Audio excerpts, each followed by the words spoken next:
अस्सलाम वालेकुम व्यूअर्स, मैं हूं समीना पाशा। उम्मीद है आप लोग खैरियत से होंगे। व्यूअर्स, बहुत सी हम खबरें अपडेट्स लेकर इस व्लॉग में आपके सामने हाजिर हैं जनाब। एक तो आपको बताएंगे कि कल रात बाजौड़ में क्या वाकया पेश आया है और उसके बाद काफ़ी उसकी एक टेस्ट केस बन चुका है, वो कैसे खैबर पख्तूनख्वा हुकूमत के लिए, इसके ऊपर बात करेंगे। कल कमाल कर दिया जी पंजाब ने। कुछ इसकी तफसीलात मैंने आपको अपने पिछले व्लॉग में बताई थी और कुछ मज़ीद जो रात गए वीडियोस सामने आई हैं कसूर जलसे की, लाहौर में, भक्कर में जिस तरह से लोग निकले हैं। और ख़ास तौर पर कसूर का अगर आप देखिए जलसा, बहुत अरसे बाद इतना क्राउड मैंने देखा है, क्योंकि आपको मालूम है कि जो इलेक्शन कैंपेन थी पीटीआई की वो तो उस तरह से करने ही नहीं दी गई और बाकी जो लोग कर रहे थे उनके जलसों में उस तरह से क्राउड नहीं था।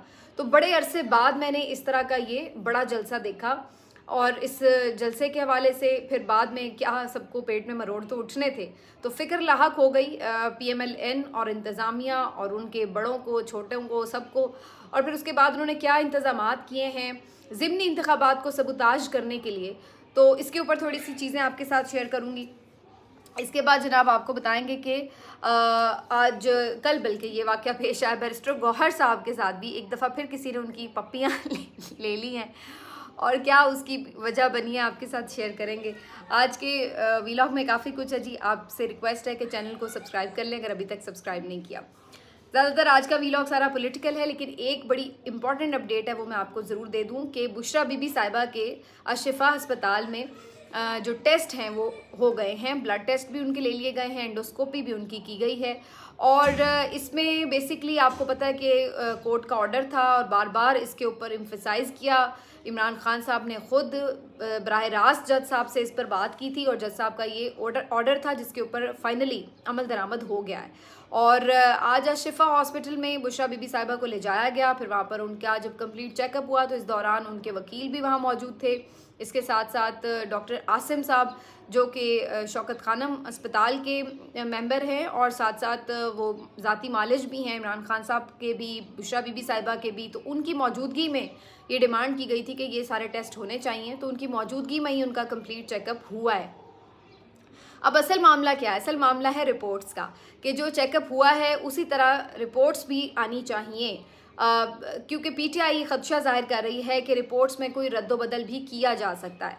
और इसके लिए उन्होंने इंश्योर किया कि जब तक सारा कंप्लीट चेकअप रहे, मौजूद रहें वहाँ पर उनके वकील भी और उसके साथ साथ उनके जो मालिज हैं वो भी। लेकिन उसके बाद कुछ वहाँ पे जो लोग मौजूद थे वो ये दावा कर रहे हैं कि उसके बाद कुछ नामालूम अफराद वहाँ पर पहुँचे, सिविल कपड़ों में वो मलबूस थे और एकदम से जैसे वो आकर उन्होंने बहुत बड़ी तादाद में रश डाल दिया और ऐसे वो इंतज़ामिया के साथ बहुत सारे मामलात में इन्वॉल्व नज़र आ रहे थे। वो लोग कौन थे और उनका पर्पज़ क्या था? फिर वही बात है कि पीटीआई इसको फिर शक की निगाह से देख रही है और उनका ये कहना है कि कहीं फिर से कोई ये तैयारी तो नहीं थी कि किसी किस्म की रिपोर्ट्स में तब्दीली की जाएगी और इस तरीके से असल जो मामला होगा वो कहीं छुपाने की कोशिश ना की जाए, क्योंकि उन्हें इस बात पे कभी इम्कान है, कभी यकीन है कि बुशरा बीबी साहिबा को कुछ इस तरह की चीज़ें दी जा रही हैं, टॉयलेट क्लीनर या कोई और एसिड टाइप चीज़ जो कि उन्हें मुसलसल उनका जो निज़ाम है उसको मुतासर कर रही हैं। तो बहरहाल अब जब तक रिपोर्ट सामने नहीं आती इसके बारे में कुछ भी हतमी तौर पर कहना कबल अज़ वक्त होगा, लेकिन ये चीज़ें जो रिपोर्ट हुई हैं वो मैंने आपको बता दी हैं। तो लेट्स सी कि इसके ऊपर अब क्या फाइनली रिपोर्ट्स आती हैं। अब आ जाते हैं जी, जो बात है सारी पॉलिटिकल व्लॉग के हवाले से वो आपके साथ मैं शेयर कर दूँ। हुआ ये कि जी आपने देखा जिस तरह से निकला है कल पंजाब, और बार बार ये बात की जा रही थी कि पंजाब अंदर से तैयार है। असल चीज़ ये है कि कोई लीड करने वाला हो, और जब खैबर पख्तूनख्वा से ही सही लेकिन लोग आए और उन्होंने आके लीड किया तो बड़ी तादाद में लोगों ने लब्बैक कहा। और ख़ास तौर पर कसूर का अगर आप जलसा देखें तो उसके मनाजिर बिल्कुल हैरान कर देने वाले थे, क्योंकि ये बहुत शॉर्ट नोटिस पे जलसा हुआ था, कोई उस तरह की अरेंजमेंट्स नहीं थी प्रॉपर एक जलसे वाली, और उसके बावजूद भी इतनी बड़ी तादाद का लोगों पे कॉल पे निकल आना ये बहुत बड़ी अचीवमेंट है। शेर अफजल मरवत साहब यहाँ पर पहुँचे और शेर अफजल मरवत साहब को यकीनन इसमें क्रेडिट जाता है। वाकई इसमें कोई शक की बात नहीं है कि शेर अफजल मरवत साहब लोगों को बड़ी तादाद में बाहर निकालने की सलाहियत रखते हैं। और फिर ये कि वो जो खिताब करते हैं, जिस अंदाज से लोगों को अपने साथ इंगेज करते हैं, उसकी वजह से भी एक बड़ी तादाद लोगों की उनको यकीनी तौर पर रिस्पॉन्ड भी करती हुई नज़र आती है। शेर अफजल मरवत साहब ने इमरान खान साहब की तस्वीर हाथ में थामे हुई थी और साथ में उनके हाथ में माइक था, उन्होंने खिताब भी किया और लोग बड़ी तादाद में मौजूद थे। और मैं यही डिफरेंस बेसिकली जो थी नोट कर रही थी कि जब कुछ अर्सा पहले तक जलसे जुलूस करने की ज़रूरत थी PMLN को, तो उस वक्त बेचारे अपने जलसे भरे हुए दिखाने के लिए, बड़े बड़े जलसे दिखाने के लिए क्या क्या पापड़ बेलते थे। आपको याद होगा वो वलीमा सेटिंग जो जलसे की जाती थी कि राउंड टेबल्स बड़ी बड़ी बड़े जिसको कहते हैं ना गैप्स के साथ लगाई जाती थी और फिर झंडे और डंडे इतने उनके साथ अटैच कर दिए जाते थे जिससे तासुर ये मिले रात के वक्त के जनाब बहुत सारे लोग हैं, क्योंकि झंडे हिल रहे होंगे तो लगेगा जैसे बड़े लोग बैठे हुए हैं उस तरह। हालांकि बीच में वो कितना कितना गैप होता था और राउंड टेबल्स के साथ कभी आपने जलसा देखा है, लेकिन ये भी इन बेचारों को करना पड़ा क्योंकि जब आपके पास पब्लिक सपोर्ट ना हो तो फिर आप इसी तरह के हथकंडे आजमाते हैं और किसी भी तरह अपने मीडिया मैनेजमेंट के तहत मैनेज करते हैं कि जी चैनल्स को कहें कि ज़्यादा करीब से और ज़्यादा वो गैप्स ना दिखाएं और बस करीब करीब, और स्टेज का जो एक मुकर्रीन का एक जम्मे गफ़ीर है बस उसको दिखाएं और दिखाएं ही ना कि जलसे में कोई आया ही नहीं हुआ। तो ये हथकंडे करने की एक जेन्युइन जिसके साथ पब्लिक सपोर्ट होती है उसको ज़रूरत नहीं होती। और जलसे सिर्फ PTI के, ये तो बात अब तस्दीक शुदा है कि पिछले 2-3 सालों में तो स्पेशली, और उससे पहले भी इवन जलसे अगर कोई बेहतरीन जलसा करता है तो वो पाकिस्तान तहरीक इंसाफ होती है, जिसके जलसों में लोगों का जोशो खरोश होता है, लोगों की अवेयरनेस होती है, लोगों की एक पार्टिसिपेशन होती है, फैमिलीज़ की पार्टिसिपेशन होती है, इसमें लोगों का आपको एक जज्बा नज़र आ रहा होता है, एक बड़ी तादाद तो होती ही है ऑफ कोर्स, और फिर लीडर की तकरीर के ऊपर जिस तरह से वो लोग रिस्पॉन्ड करते हैं, ये सब चीज़ें वो हैं कि जो बिल्कुल PTI के जलसे को बाकी पार्टीज़ के जलसों से बिल्कुल मुनफरिद दिखाती हैं।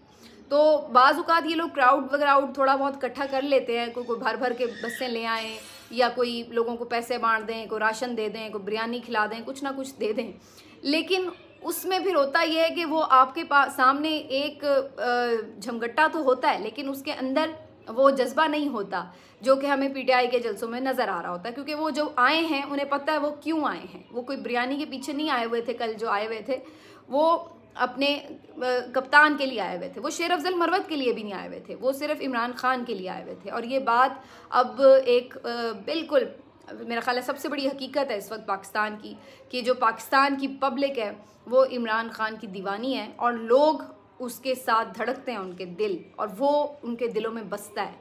ये एक हकीकत है, इसको कोई तस्लीम ना करे, डंडे के ज़ोर पर तस्लीम ना करवाए, जो भी इसको आप बदलने की कोशिश कर ले, लेकिन ये अपनी जगह मौजूद है और ये फ़िलहाल मौजूद ही नज़र आ रही है, ये जल्दी जाने वाली नहीं है। और यही एक जो चीज़ है इसके ऊपर ज़ाहिर सबको बहुत परेशानी भी हुई कि इसी वजह से हम जलसे रोक के रखते थे, इसीलिए हम इन्हें बाहर नहीं निकलते देते थे। अब कल से लर्जा तारी हुआ है कि जी पंजाब बाहर निकल आया तो हमारे पल्ले क्या बचेगा, तो उसके बाद से बड़ी हलचल मची है। ये भी एक खबर रिपोर्ट हो रही है कि जनाब मरियम बीबी साहिबा ने बड़ी क्लास ली है मलिक अहमद ख़ान साहब की, जो कि इस हल्के से भी हैं, कि भाई इतना सब कुछ होने के बावजूद, इतनी इंतज़ामिया तमाम तर पावर्स होने के बावजूद भी इतने लोग कैसे बाहर निकल आए, ये जलसा कैसे इस तरह से कामयाब हो गया, तो बड़ा उन्होंने गुस्सा किया उनके ऊपर। फिर इसी तरह से जो लोग इसके मुंतज़मीन थे और ख़ासतौर पर मुकर्रीन थे उनके ऊपर इन्होंने FIR भी काट दी हैं कि जी दफ़ा 144 की खिलाफ वर्जी हो गई है। वो हालांकि उससे कुछ ही करीब बिल्कुल ख़ुद मलिक अहमद ख़ान साहब जो कि स्पीकर भी हैं पंजाब असम्बली के, उन्होंने भी एक गैदरिंग से ख़िताब किया था। अब ये तो बेसिकली दो तरह की खिलाफ वर्जियाँ थी, एक तो अगर 144 की खिलाफ वर्जी है तो फिर उनके लिए भी उसी तरह से बनती है, और दूसरी चीज़ ये कि ज़ाब्ता अखलाक के मुताबिक जो हुकूमती अहदेदार होते हैं वो ज़िमनी इलेक्शंस में बिल्कुल भी कैंपेन नहीं कर सकते, लेकिन वो एक स्पीकर होने के नाते, जो कि वैसे भी आप जिनके बारे में ये आपको यानी उनकी ये ड्यूटी है कि वो गैर जानिबदार हों, हमारे यहाँ नहीं होते लेकिन गैर जानिबदार होने चाहिए स्पीकर, तो वो उठ के किसी पार्टी की कैसे इंतखाबी मुहिम चला रहे हैं या उसमें खिताब कैसे कर सकते हैं। तो ये तो दो खिलाफ वर्जियाँ थी, लेकिन उधर सब सोए रहे और इन लोगों के ऊपर मुकदमा दर्ज हो गए, जो कि मैं एक्सपेक्ट भी कर रही थी। उसके बाद जनाब जो इम्पोर्टेंट बात थी वो ये कि उसके बाद से हलचल ज़्यादा मच गई है। पहले से भी प्री प्लानिंग थी कि किस तरीके से सारे जो इलेक्शन है उसको मैनेज करना है। ये भी खबरें आ रही हैं कि फॉर्म 45 पहले से तैयार है। ये भी खबरें आ रही हैं कि अब प्रिजाइडिंग ऑफिसर्स तक को इवन इंगेज किया जा रहा है। इसके साथ साथ ये भी खबरें आ रही हैं कि पहले से ही ऑलरेडी इन्होंने बहुत सारे जो वोट्स हैं उन पे स्टैंप्स कर ली हुई हैं और यानी जो भी हथकंडे हो सकते हैं वो ऑलरेडी किए जा रहे हैं और मज़ीद भी करेंगे ये लोग। तो इस हवाले से अब पीटीआई के जो पोलिंग एजेंट्स हैं उनको बड़ा विजिलेंट रहना होगा, अच्छे से चेक करना होगा कि डब्बे पोलिंग स्टार्ट होने से पहले चेक करें कि खाली हैं और बिल्कुल फॉर्म 47 के नतीजे से पहले पोलिंग स्टेशन नहीं छोड़ना होगा। जितनी भी आपको इसके लिए जद्दोजहद करनी पड़े अब आपको और ज़्यादा जिसको कहते हैं कि मेहनत इस पर करनी होगी। और अब इसलिए आपके लिए करना आसान है क्योंकि पहले पूरे पंजाब के इलेक्शंस थे, अब चंद हलकों के इलेक्शंस हैं, तो इसमें आपके पास वर्क फोर्स ज़्यादा हो सकती है, तो आप इसको ज़्यादा यकीनी बना सकते हैं कि आपने धांधली नहीं होने देनी। और ये बात सलमान अकरम राजा साहब भी कल एक जगह खिताब में कह रहे थे, उन्होंने भी बड़ी ज़बरदस्त वैसे कैंपेन लीड की। और मैं ये सोच रही थी कि एक बंदा अच्छा खासा पढ़ा लिखा वकील सोफिस्टिकेटेड सा और उसको किस काम पे लगा दिया। वैसे खान साहब ने अभी वो भी बेचारा धक्के खा रहा है, गिरफ्तारियां करवा रहा है, लेकिन यही वो एक नज़रिया है, वही एक जज्बा है जिसने सिर्फ उनको नहीं बहुत सारे और लोग जो कि पहले कभी सियासत की तरफ आने का सोचते भी नहीं होंगे शायद, वो लोग भी अब हमें नज़र आ रहा है कि उनका भी इस सारे फस्तायत और निज़ाम के ख़िलाफ़ नफ़रत ने उन्हें भी खड़ा कर दिया है। मैं कल देख रही थी कि सनम जावेद के जो शौहर हैं अतीक साहब, उन्होंने भी जलसे से खिताब किया, वो भी अब अच्छे खासे सियासी लीडर की तरह खिताब कर रहे थे। तो इसी तरह और बहुत सारे आपको लोग नज़र आएंगे कि जो आपको आगे बढ़ते नज़र आ रहे हैं, जिनको इस फस्तायत ने लीडर बना दिया बाकायदा। तो इसी तरह सलमान अकरम राजा साहब ने अपने खिताब में ये बात की कि मैंने तो इमरान खान से वादा किया है कि इस दफ़ा वोट चोरी नहीं होने देंगे। तो ज़्यादा विजिलेंट होने की ज़रूरत है क्योंकि इस दफ़ा इनकी और जान पे बनी हुई इसलिए भी है क्योंकि अब और शर्मिंदगी होगी अगर इनमें से ये ज़मीनी इंतखाबात हार जाते हैं, ज़्यादा सीटें हार जाते हैं, तो इनके लिए और ज़्यादा शर्मिंदगी की बात होगी कि अपनी हुकूमत होते हुए भी ये लोग इस तरीके से मैनेज नहीं कर पाए। तो बहरहाल ये जो मर्ज़ी करें, असल बात यह है कि गेम आवाम के हाथ में है और कोशिश ये सारी खबरें देने की इसलिए भी की जाती है कि हम यूँ कर रहे हैं वो कर रहे हैं कि भाई लोग जो हैं वो डिसअपॉइंट हो जाए और बाहर ही ना निकले कि जी हमारे वोट डालने का फ़ायदा क्या है, रिजल्ट तो पहले से तैयार शुदा। बहुत सारे लोग ऐसे सोचते भी हैं, लेकिन असल बात यह है कि यही इनकी जीत होगी कि जब लोगों को ये मायूस कर लेंगे। असल इनकी हार ही इस बात में है कि लोग मायूस ना हों। जब ये इस तरह के काम करें कि आपको मायूस करना है, तब आप बाहर निकलकर इनको मायूस करते हैं। जैसे आपने 8 फरवरी को इनको मायूस किया। उस वक्त मुझे याद है जो एंकर ताबिश हैं उनकी एक वीडियो बड़ी वायरल हुई थी और उसमें वो बेसिकली मोटिवेशनल वीडियो थी कि भाई आप बाहर निकलें और वोट करें। तो उन्होंने कहा कि बहुत सारे लोगों को ये ख्याल आता है कि जी हमारा वोट जो है वो सही जगह पे पड़ेगा ही नहीं, तो वोट डालने का क्या फ़ायदा। तो उन्होंने कहा कि फिर भी आप वोट तो डालें, आप अपना काम तो करें, उनको मेहनत तो करनी पड़े कम से कम आपके नतीजे तब्दील करने के लिए। और फिर ये हमने होता हुआ देखा कि किस तरह आप लोगों के वोट ने इनको जिसको कहते हैं ना पढ़ने पा दिया, वो वाली सूरत हाल थी। और फिर कितने दिन लगे नताइज तब्दील करने के, और जो बेशक इन्होंने कर भी लिए, लेकिन जो फैक्ट था वो इस्टेब्लिश हो गया और वो आलमी सतह पर इस्टेब्लिश हो गया। तो कुछ चीज़ें आपको करनी ही पड़ती हैं, भले उसका फौरी रिजल्ट ना आए, लेकिन उसका एक जो असर है वो पहुंच जाता है जहां पहुंचना होता है। तो जो थप्पड़ आपने मारना था वो आप मार चुके हैं, उसका दर्द हो चुका है, ठीक है ना। अब वो थप्पड़ का निशान मिटाया है इन्होंने उसके ऊपर क्रीमें श्रीमें लगा के, लेकिन तकलीफ अंदर थप्पड़ की है क्योंकि उसने बता दिया है कि भाई आप कहाँ खड़े हैं।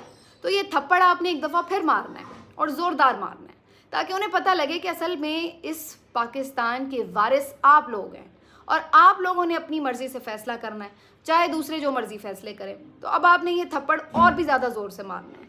तो ये है बेसिकली मैसेज सारा कि आपने अपना वोट ज़रूर कास्ट करना है, डिसअपॉइंट नहीं होना, यही उनका हथियार है। जिस दिन आप मायूस हो गए इसका मतलब वो कामयाब हो गए। तो ये है बेसिक इसके पीछे सारी लॉजिक। अब मैं आपको इसी से जुड़ी ये भी बता दूं कि यही हरकतें ये उधर भी कर रहे हैं। बाजौड़ में भी NA 8 है, यहाँ पर भी जो है ज़िमनी इलेक्शन होना था और कल यहाँ से बड़ी खौफनाक खबर रिपोर्ट हुई। वहाँ पर ये हुआ जनाब के जो वहाँ का DC है जो कि RO भी है, उनकी तरफ से एक लेटर लिखा गया जिसमें उन्होंने कहा कि जनाब मुबैना तौर पर ये अब लेटर सामने आया और उसमें उन्होंने कहा कि जी मैं यानी अपने दफ्तर में मौजूद था, वहाँ पर जो है उन पे पहले से भी प्रेशराइज उन्हें किया जा रहा था कि जो अमला है, जो स्टाफ है, वो आपने तब्दील करना है पोलिंग का।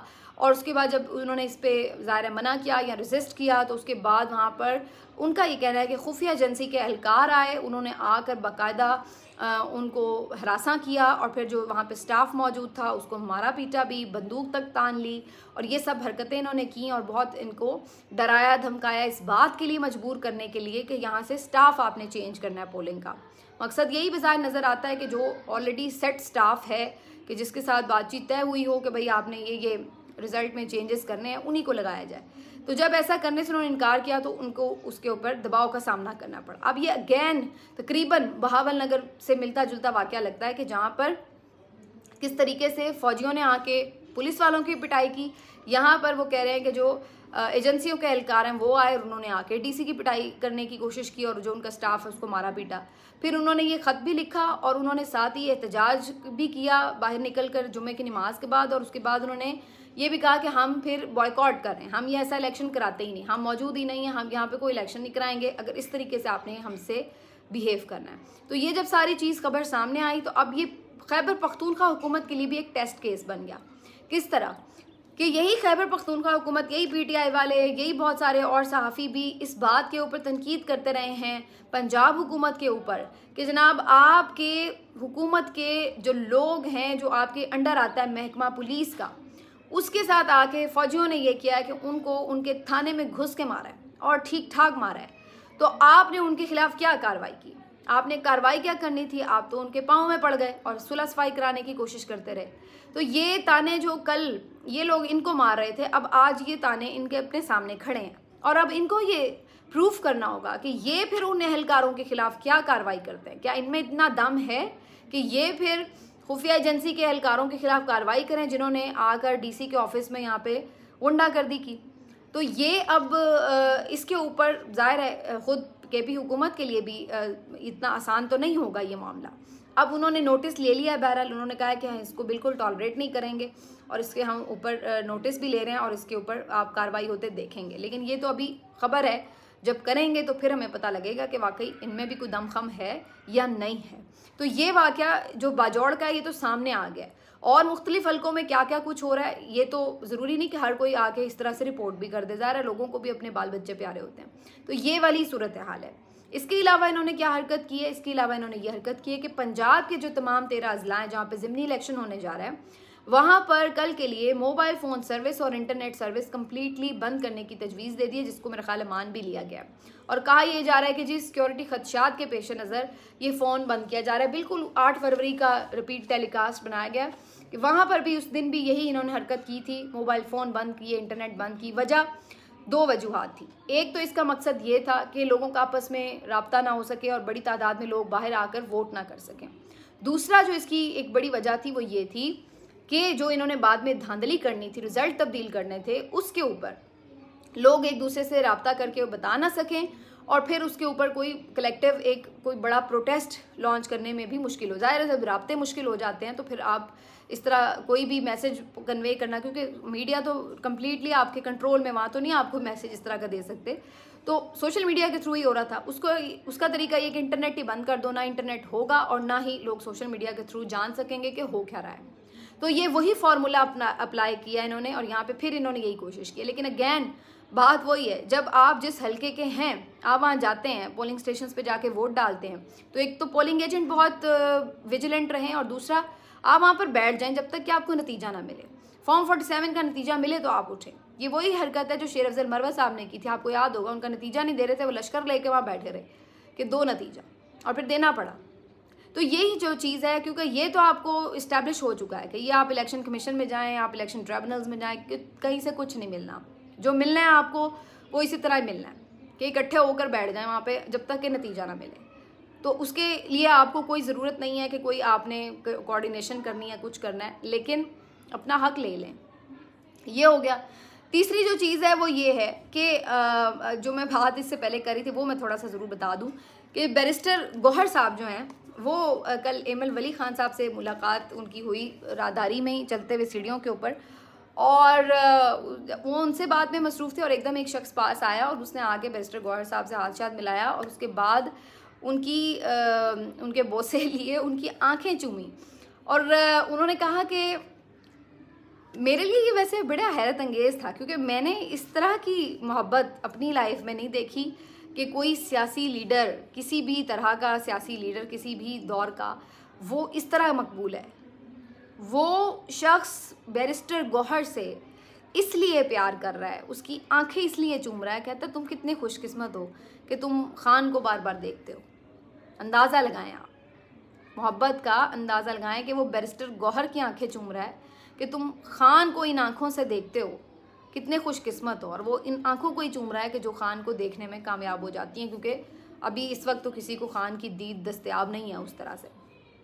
तो ये लेवल है लोगों की मोहब्बत का, और आप किधर भूले भटके फिर रहे हैं जनाब। नहीं, आप इस चीज़ को बदल सकते। और जितना ये लेवल यहाँ तक पहुँचा क्यों है?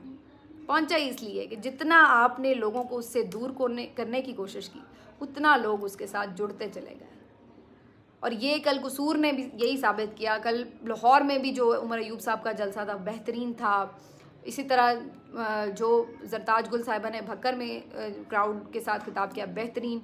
ये बेसिकली क्या है कि जब वो खड़ा हुआ है तो लोग भी उसके साथ खड़े हुए हैं। ना वो मायूस होता है, ना लोग मायूस होते हैं, ना वो पीछे हटता है, ना लोग पीछे हट रहे हैं। हर दफ़ा शिकस्त आप ही की मुकद्दर बन रही है। चलते हैं आपसे अगले वीलॉग में, अपना ख्याल रखिए। अल्लाह हाफ़िज़।